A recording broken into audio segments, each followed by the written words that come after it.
Hey everyone, welcome you all to Bioschool. This is Gayatri. In this session, we'll discuss GIT 2020 Life Science Biochemistry paper. In the part 1, I have uploaded past 10 questions of biochemistry and you will get the link in description box. Please do watch. So let's get started. First question, 1 mole of a native protein upon N-terminal analysis yielded 1 mole each of aspartate and valine. Therefore, the protein in its native state exists as a. Okay. So, the protein of an N-terminal analysis, it yield 1 mole of aspartate. So, one polypeptide on its N-terminal end, it will have only one amino acid. Either it will have aspartate or it will have valine. Okay. So, from these, we can say that the protein in its native state, so we can say that the protein in its native state, it is present in dimer form, and here you can see it produced 1 mole of aspartate and valine. As 1 mole of aspartate and valine are two different amino acids. That means it is present in the heterodimer form. We can't say it is in the tetramer form. If it is a tetramer form, then there should be presence of 2 moles of aspartate and 2 moles of valine. But here in question, it's saying that there is presence of 1 mole of each. 1 mole of each means it's dimer, and there is presence of 2 different amino acids. That means it is heterodimer. So the correct answer is heterodimer. So let's see this next one. The prosthetic groups or cofactors involved in both 1 electron and 2 electron transfer in the mitochondrial electron transport chain are. So it is asking that which of the prosthetic groups that involved in the transfer of both 1 electron and 2 electron. So let's see the option. NAD and NADP. NAD and NADP, they transfer 2 electrons. Okay, they both transfer 2 electrons. So this one is wrong. NAD and FAD, they also transfer 2 electrons. So this one is wrong. Heme. So heme, it transfer only 1 electron. So if it is present in the ferric form, then receiving 1 electron, it forms the ferrous. Okay. So during the exchange of ferric form to the ferrous form, it only transfer only 1 electron. So this one is transfer only 1 electron, whereas the FMN, okay, FMN, when it receives the 2 electron, then it forms the FMNH2, and FMNH2, by transferring 1 electron to ferrous sulfate, it forms the FMNH. Similarly, if FMNH, it transfer 1 more electron, then it will forms the FMN. So here the FMN, it transfer 1 electron or it transfer 2 electron. Okay. So FMN, it is transferring 1 electron as well as it transferring 2 electron. But here it transfer only 1 electron. So this one is also wrong. Okay. Let's see the fourth option. Coenzyme Q. Coenzyme Q, it is known as the ubiquinone. You know, the ubiquinone, after receiving 1 electron, it is reduced into semi-ubiquinone. Similarly, semi-ubiquinone, after receiving 1 more electron, it will get reduced into ubiquinol. That means it can receive 1 electron or it can receive the 2 electron. Okay, that means it can ubiquinol, it can transfer 1 or 2 electrons. So ubiquinone, it is known as the coenzyme Q. So it is transfer 1 electron and 2 electron in electron transport chain, and also FMN, it also transfer 1 electron or 2 electron. So the correct answer is coenzyme Q and FMN. Okay, now we'll see this question. Match the items in group 1 with the most appropriate items in group 2 and choose the correct option. Okay. Integrin, it is a cell adhesion molecule. It helps in the adhesion of cell to the extracellular matrix. So P, it will be binding of cells to endothelium. P is let's eliminate these two options. Okay, let's see the Q. Q is the microglial cell. Microglial cell, it is a phagocytic cell. It is present in the central nervous system that damage or kill or phagocytize the damaged neural tissue. So Q is 1. So in both these options Q have 1. So let's see the R. R is TLR7. TLR7, it recognizes the single stranded RNA. So R is 3. So correct answer, it will be option 2. And you know the dendritic cell, it help in the antigen processing by cross presentation. So this one help in the antigen presentation. S is 2. Okay, so let's move to the next question. Okay.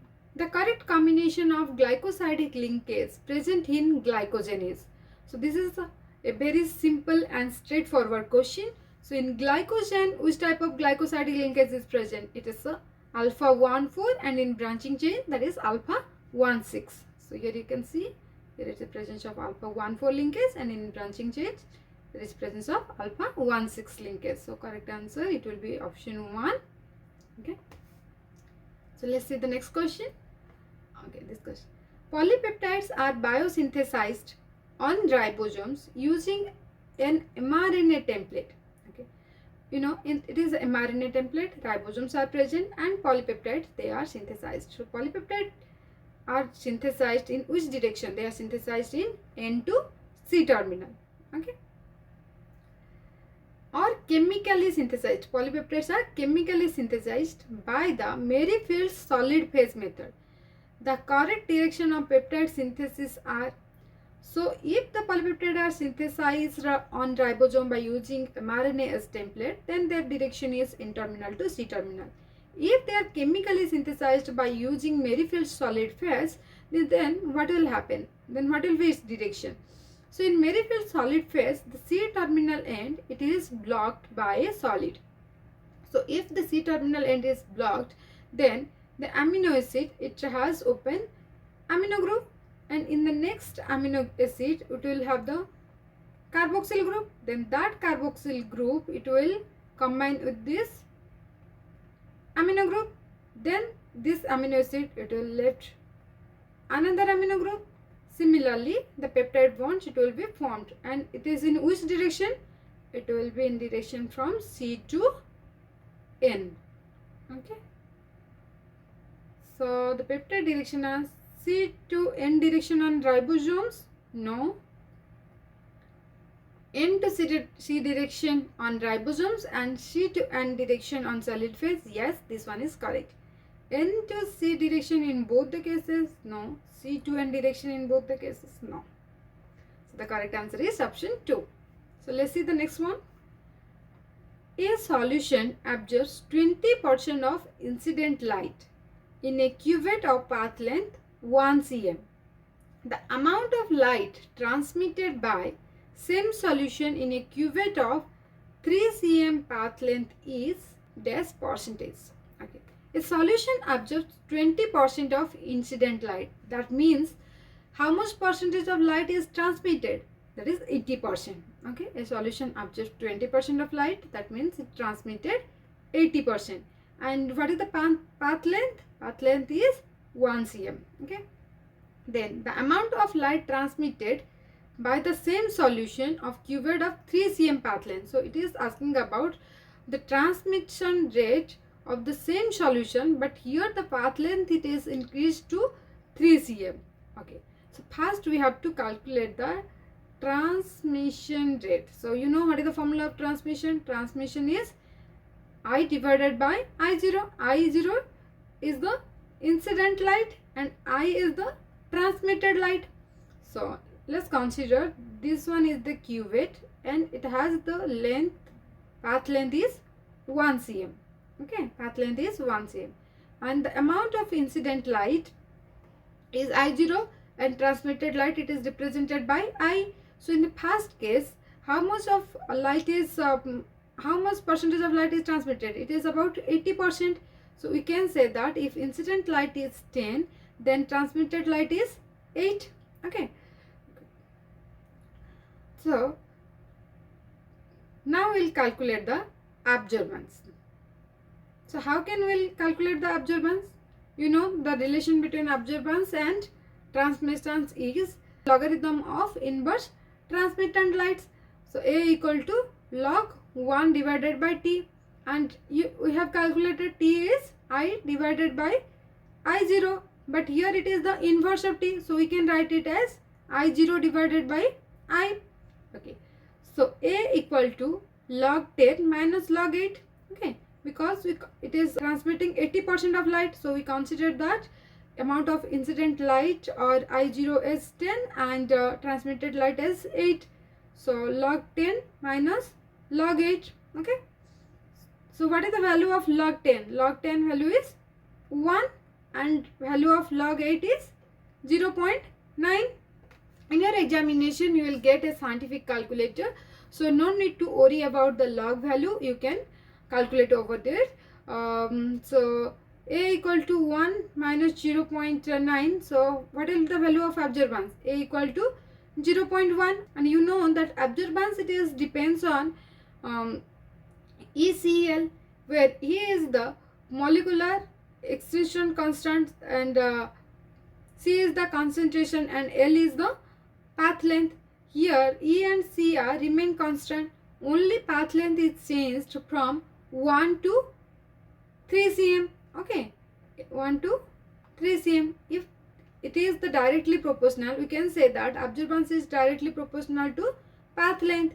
If it is directly proportional to path length, then what will be the value of absorbance? The value of absorbance it will be 0.3. So now we get the value of absorbance, which is 0.3.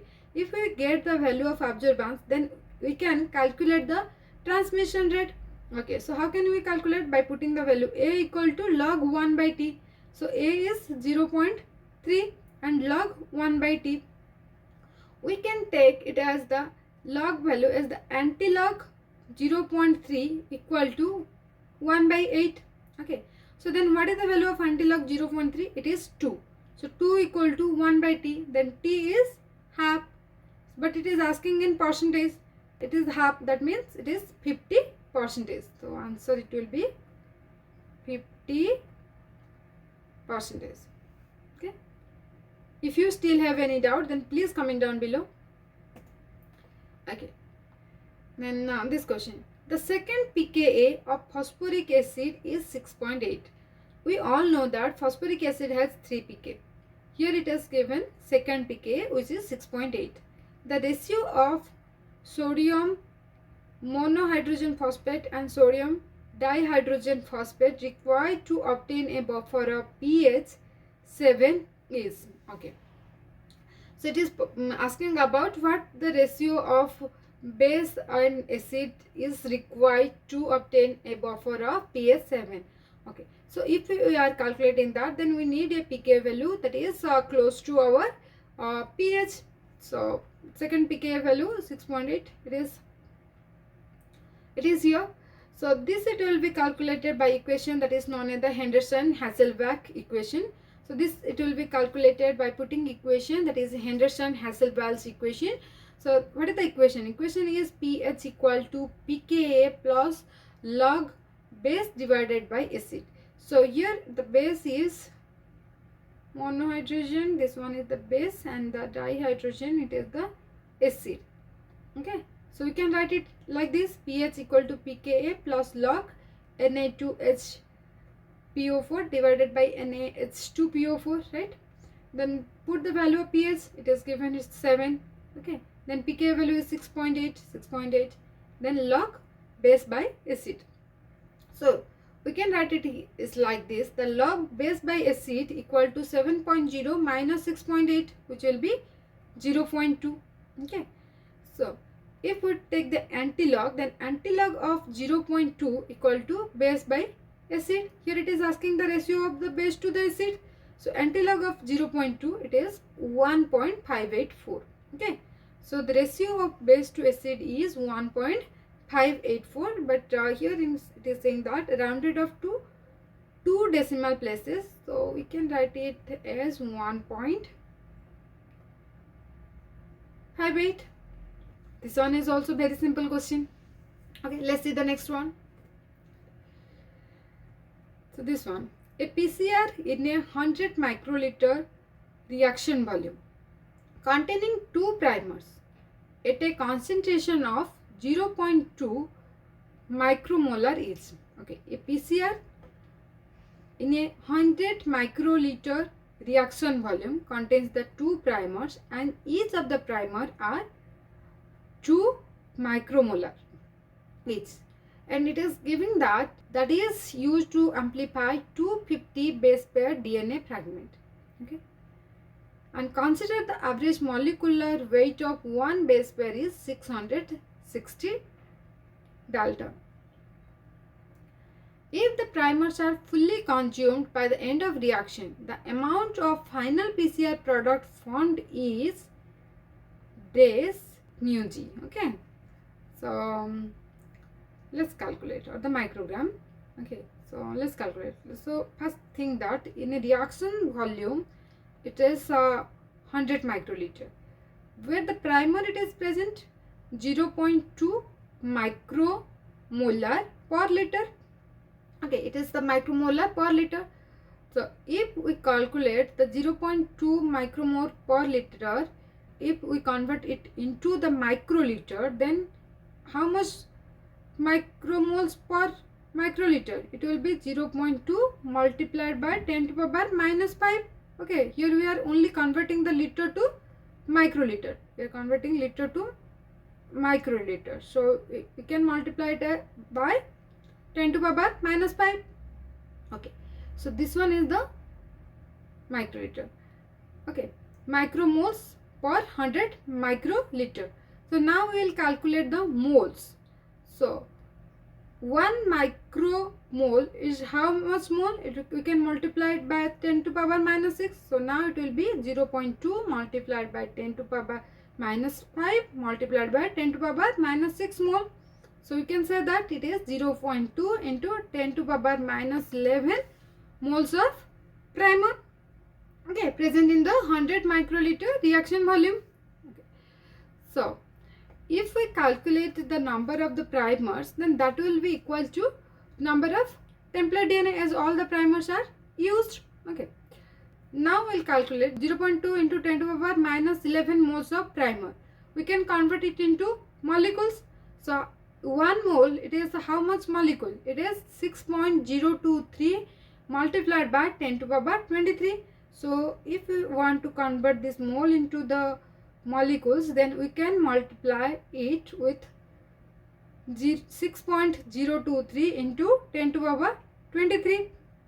Okay, now comes to the DNA. Here it is given 250 base pair of DNA and its molecular weight is 660 Dalton. So we can calculate the molecular weight of DNA by multiplying 250 with 660 Dalton. Okay, now we can multiply this value with the molecules of primer.